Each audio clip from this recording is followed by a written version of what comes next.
Good evening and thanks for joining us. I'm John Diaz. And I'm Haley Bickelhop.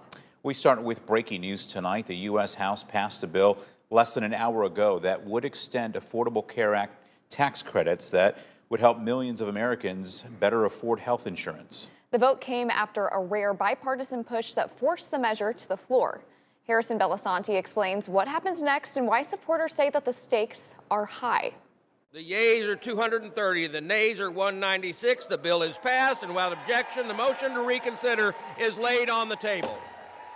The U.S. House voting Thursday, passing legislation to extend Enhanced Affordable Care Act tax credits designed to lower insurance costs for people who buy coverage on their own. The Affordable Care Act, it was never affordable. It's healthcare premiums have gone up, 2, 3, 4 times from when Affordable Care Act was implemented. Some argue that extending the credits does not address broader healthcare costs, while supporters say the subsidies have helped expand coverage nationwide. It is certainly money that people are counting on to purchase health insurance, and we've seen over the last 10 years, huge gains of people who were previously uninsured or underinsured who have coverage because of the subsidies. Health experts warn the impact could still be felt if the credits are not ultimately extended into law. People don't stop getting sick when subsidies disappear. They just become uninsured.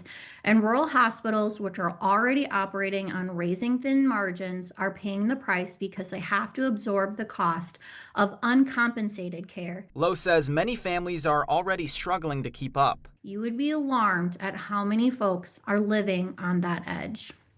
And as a nurse, I have literally spoken to patients who are more worried about how they're going to pay their medical bills than the health condition that landed them in the hospital to begin with. The bill advanced after a small group of Republicans joined Democrats to force the measure to the floor, overcoming objections from House leadership.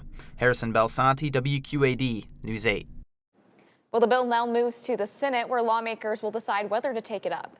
Any final extension would still need Senate approval and the president's signature before becoming law.